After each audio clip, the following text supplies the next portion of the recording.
Hi, this is Sweet Life and I'm Natasha, back at it with a review and discussion of Mission Impossible, the first one. Because at this point, it's been like 7, 8 or something like that.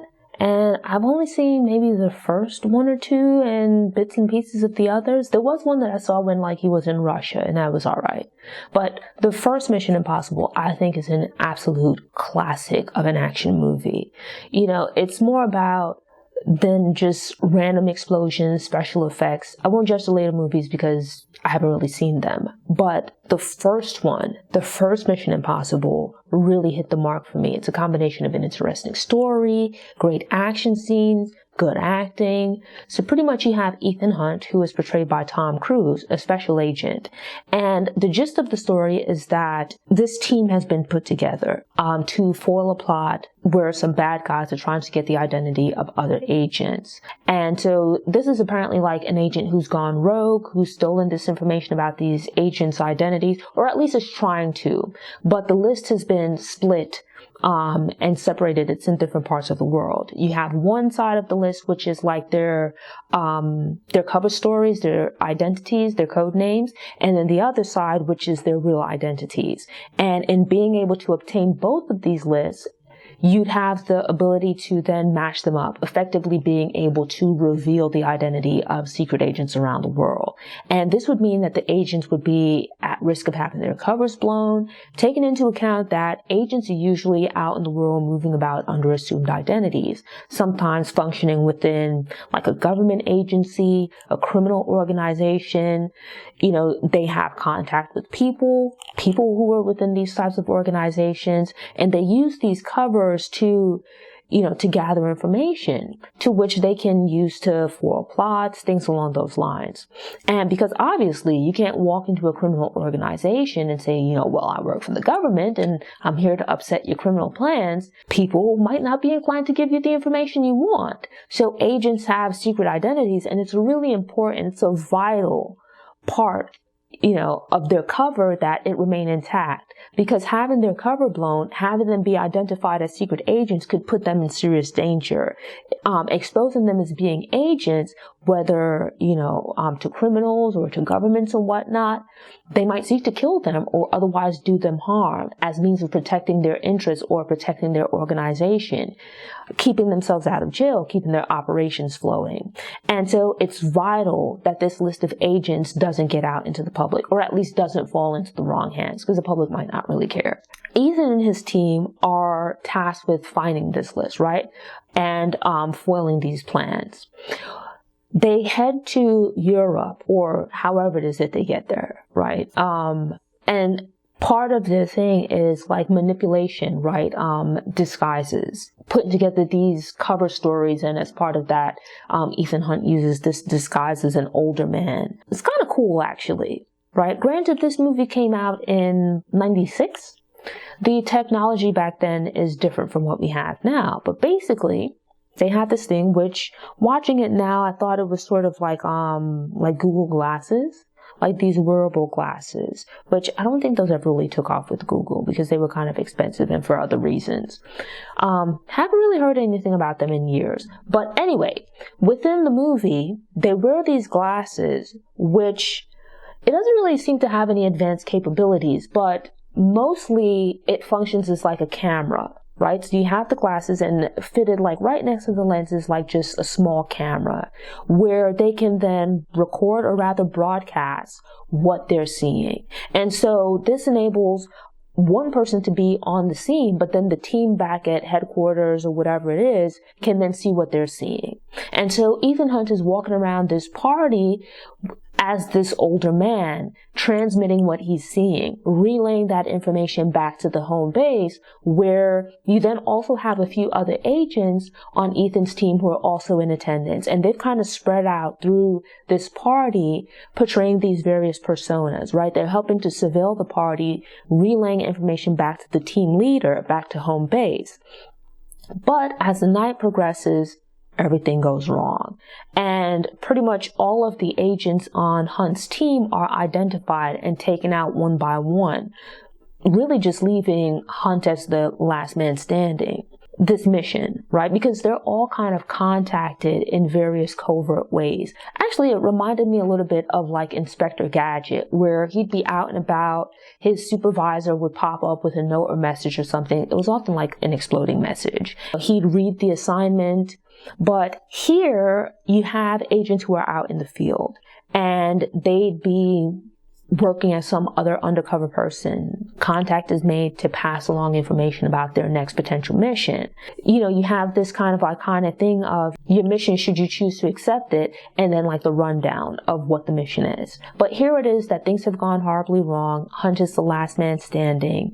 As a result of that, there's some questions, because it's like, how is it that with this team of agents, you are so fortunate as to be the only person on your team to survive?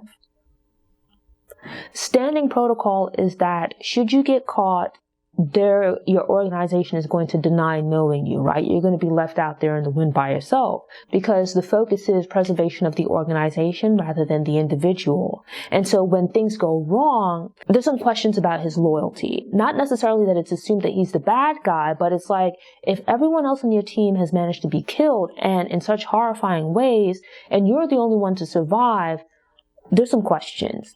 So he's brought in for a debriefing, and there's this underlying tension with his reporting officer because he's now under suspicion for being a rogue agent. He's fortunate to have escaped from this situation in what's actually a pretty exciting scene, but he's now on a mission, this original mission of ensuring that this list doesn't fall into the wrong hands, but also figuring out what happened to his team, who sold them out, what went wrong. And so with this, he goes on like this cool international journey, which is something that I like about these kind of movies, where you have like this global, like travel hopping thing. As someone that really likes travel, I think it's a great opportunity to see like little glimpses into various countries. You know, like he stops off in different cities and things like that. Oh, this thing of like location hopping, which adds some excitement, you know. Every so often within the movie, there's like a change of scenery, and it's just really cool. So he goes from place to place within the country, around the world and whatnot, gathering clues, trying to figure out what happened to his team, trying to foil this ploy of, you know, the covers of agents being blown. And it's really just too much work for one person to do on their own. And so he ends up forming sort of a new team, pulling together specialists from other areas and walks of life. And so I enjoyed the second team that he put together a little bit more than the first, right? You had like Jean Reno, which I love him in Leon the Professional, some other movies that he's been in. But in addition, you have like some other actors that pop up. And I feel like the latter half of the movie, rewatching it, right?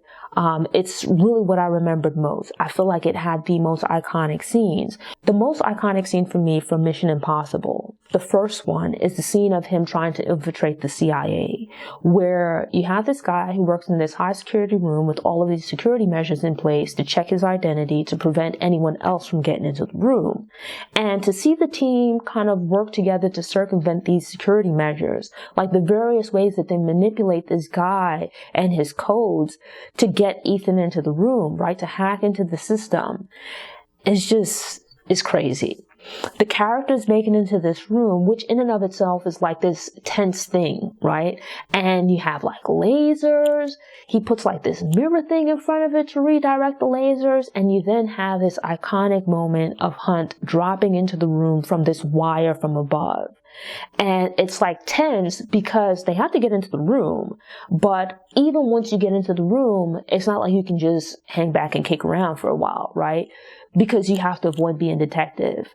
There's like security sensors. There's all these security measures. You have this time constraint because you're working to avoid being caught by this guy, having him come back into the room and find you there. And so it just makes for this really tense scene where, you know, Hunt drops in this like creative way on this wire, and he's like using the computer, but he doesn't like just pull up a chair and sit down, right? Because it's like it has like motion sensors and pressure sensors, so he can't just walk into the room. And here you have this thing of him like hanging upside down in the room initially, right? And then kind of leveling off and like having to use the computer, but not being able to like put his feet on the ground or to really touch anything in the room.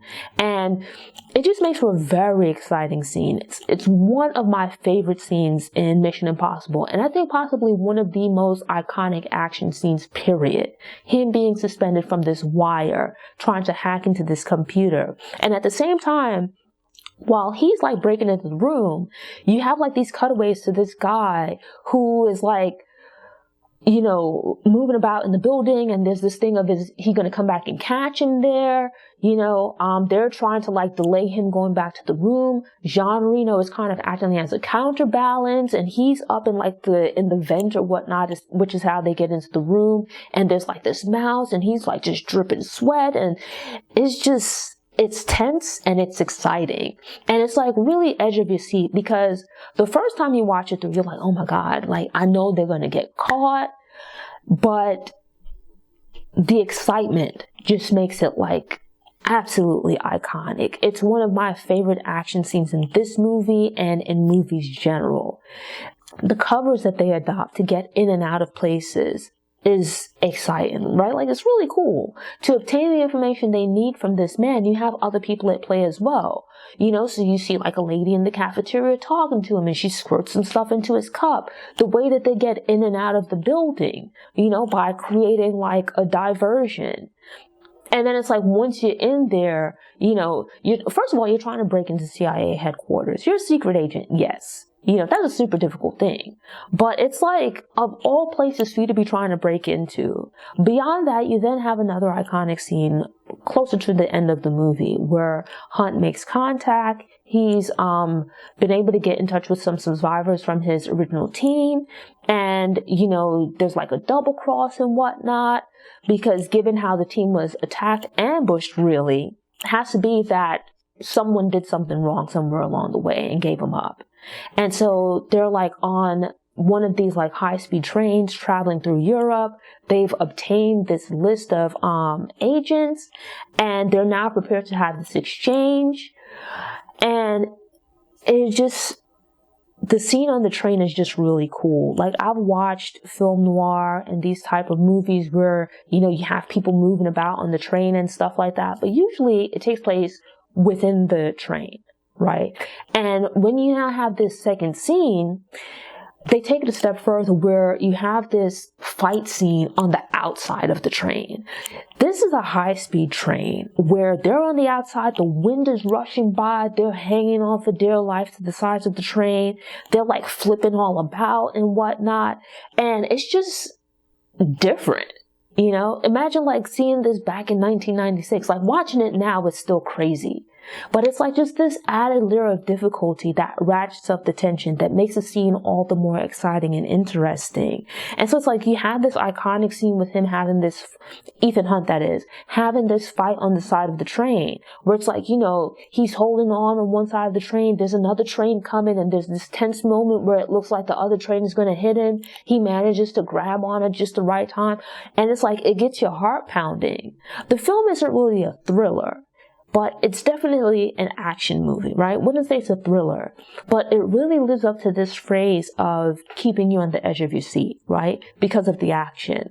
It's like, there are these scenes that would be interesting on their own, but the tension is ratcheted up by the added difficulty. So it's not enough for him to have to break into someone's office. He's got to break into someone's office at the CIA headquarters, you know, where you can't put your feet on the ground. It's not enough for you to have this meeting with these people that you don't know if you can trust, right? But you have to, and you have it on a train.